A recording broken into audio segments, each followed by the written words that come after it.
जिसे लिखा था एक रशियन राइटर एंटन शेकव ने। कहानी शुरू होती है शाशा नाम के एक बच्चे से जो अपनी माँ का इकलौता बेटा था। उसने न्यूज़पेपर में लपेटकर कोई चीज़ अपनी बाह के नीचे दबा रखी थी, अपनी आम के नीचे, और जल्दी जल्दी डॉक्टर कौशल कौफ के कंसल्टिंग रूम में चला गया। डॉक्टर ने उसे देखते ही बड़े खुश हुए, बोले, क्या अच्छी खबर लाए हो बेटा। शाशा ने अपनी पलकें झपकाई, अपने हाथ को अपनी छाती पर रखा और एक्साइटेड होकर बोला, मेरी माँ ने आपको नमस्ते कहा है, क्योंकि मैं अपनी माँ का इकलौता बेटा हूँ और आपने मेरी जान बचाई है इतनी खतरनाक बीमारी से। तो हमें पता नहीं हम लोग आपको कैसे धन्यवाद करें। तो डॉक्टर बोला, बकवास बातें मत करो बेटा, अगर मेरी जगह कोई और भी होता तो वो भी यही करता। बच्चा फिर से बोला, डॉक्टर साहब, हम वैसे तो बहुत गरीब हैं, हमें समझ में नहीं आ रहा कि आपको क्या दें। ले देकर हमारे पास में रेयर पीस ऑफ आर्ट ही है, यानी कांसे की मूर्तियाँ बनी हुई है हमारे पास में। कांसे का बना कैंडल स्टैंड लेकर आया था ये बच्चा, कागज में लपेट कर। डॉक्टर बोला, अरे नहीं नहीं, मैंने तुमसे कुछ मांगा भी है जो तुम ये लेकर आए हो। दरअसल उस कांसे के स्टैंड को देखकर ऐसा लग रहा था, उस पर दो औरतों की तस्वीर थी, मतलब मूर्तियाँ बनी हुई थी, जो देखने में बहुत ही अजीब लग रही थी। वो वर्क ऑफ आर्ट तो था, बल्कि रेयर था, लेकिन देखने में बहुत अजीब लग रहा था। मतलब कोई भी उसे देखे तो शर्मा जाए एक बार को। डॉक्टर बोला कि मैंने तुमसे कुछ मांगा है जो तुम लेकर आए हो। तो वो बोला, नहीं नहीं डॉक्टर साहब, मैं आपकी एक बात नहीं सुनूंगा, मना मत कीजिएगा। कहते हुए चाचा ने रैपर उतारा और बोला, मना करने का मतलब है आप मेरे को और मेरी माँ को दोनों को तकलीफ पहुंचाएंगे। देखिए, ये कला का नमूना मेरे फादर ने हमारी फैमिली के लिए छोड़ा था। इसके फादर अभी गुजर चुके हैं बच्चे के, और वो कांसा खरीदने का काम करते थे। हमने इसे काफ़ी टाइम तक संभाल कर रखा। इसका दूसरा पेयर मेरे पास अभी नहीं है, मतलब एक ही है मेरे पास अभी, मैं आपको दे रहा हूँ।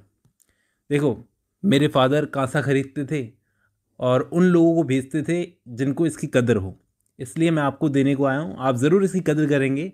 अभी मैं और मेरी माँ उस काम को, उस कारोबार को कंटिन्यू करते हैं। शाशा ने बड़ा केयरफुली उस मूर्ति को मेज़ पर रख दिया। उसमें दो औरतें खड़ी थी, जैसे मैंने आपको बताया। चेहरे पर मुस्कुराहट थी, और गिफ्ट देखते हुए डॉक्टर धीरे से थोड़ा अपना कान के पीछे घुजाता है, गला साफ करता है, नाक पहुँचता है, और फिर ऐसा लगा उसकी डॉक्टर की बातों से कि डॉक्टर को ये मूर्ति कुछ खास पसंद नहीं आई। पसंद तो आई, लेकिन वो अपने क्लिनिक में इस तरह से रख नहीं सकता था इस मूर्ति को। अरे यार, मेरी फैमिली भी यहाँ पर आती है, बच्चे भी आते हैं, कोई क्लाइंट भी आता है तो देखता है तो क्या सोचेगा।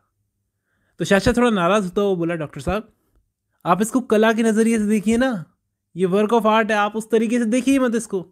डॉक्टर बोला, बच्चे, मैं समझता हूँ सारी बातें तुम्हारी, लेकिन तुम सोचो, मैं फैमिली वाला इंसान हूँ, मेरी फैमिली यहाँ पर आती है, बच्चे आते हैं, दूसरे लोग भी आते हैं, लोग क्या सोचेंगे जब इस मूर्ति को देखेंगे। तो बच्चा बोला कि अच्छा है ना, सारे लोग जब इसे देखेंगे तो सोचेंगे आप कला की कितनी कदर करते हो, और याद रखिए, आप इसे नकार कर एक माँ और बेटे दोनों को चोट पहुँचाओगे।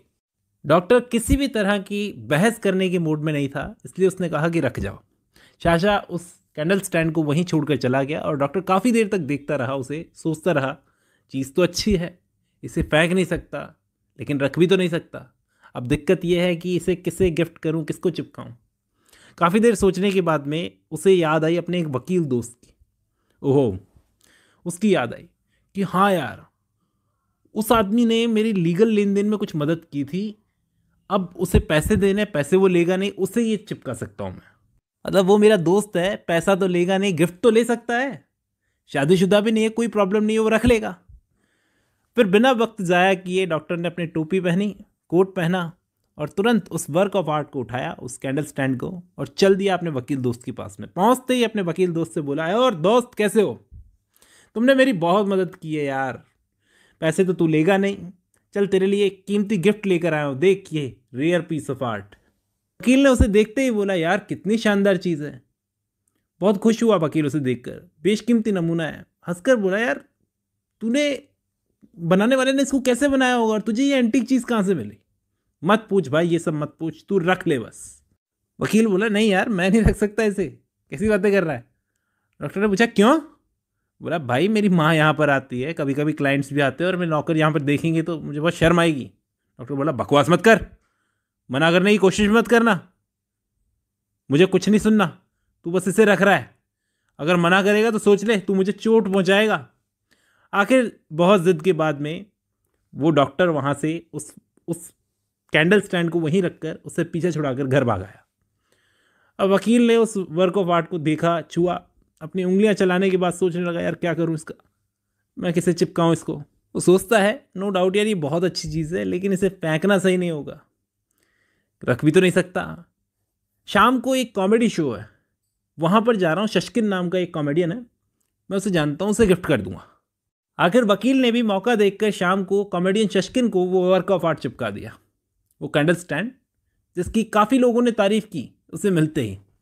लेकिन वो कॉमेडियन भी सोचने लगा सेम सा सवाल, यार ये भयानक चीज़ मैं क्या करूँ, इसका क्या करूँ, इसका कैसे रखूँ। बहुत सारी एक्ट्रेसेस आती है मुझसे मिलने के लिए, हालांकि हमारी फिल्मों के अंदर कुछ अश्लीलता होती है, लेकिन ये तो बहुत ज़्यादा है, बहुत एक्सट्रीम चीज़ है, बहुत अजीब लगेगा यार ऐसे अगर मैं रखूँगा तो। कोई पेंटिंग भी नहीं है जो दराज में रख दूँ। वहीं पर उस कॉमेडियन का हेयर ड्रेसर खड़ा था, उसने ये सब सुन लिया। उसने एडवाइस दी कि सर आप एक काम करो, बेहतर होगा आप इसे बेच दो। यहाँ पर पड़ोस में एक बूढ़ी औरत रहती है जो अपने बेटे के साथ में कांसे की पुरानी चीज़ें खरीदती है, आप तो बस जाकर पूछो, कोई भी उसका पता बता देगा। बस ये सीन यहीं पर ख़त्म हुआ। 2 दिन के बाद में डॉक्टर साहब अपने क्लिनिक में बैठे थे, दरवाज़ा खुला और वो बच्चा शाशा आ गया, मुस्कुराता हुआ, हाथ में कागज़ में लपेटी हुई कोई चीज़ थी उसके पास में, मुस्कुरा रहा था। डॉक्टर साहब मुझे उस मूर्ति का, मतलब उस कैंडल स्टैंड का दूसरा पेयर मिल गया। और उसने वो अनरैप करके उसकी मेज़ पर रख दिया। शाशा बोला, आप इसे लेने से मना मत कीजिएगा, क्योंकि इसे लेने से मना करके आप माँ और बेटे दोनों को चोट पहुंचाएंगे। और ये कहानी यहीं पर ख़त्म होती है।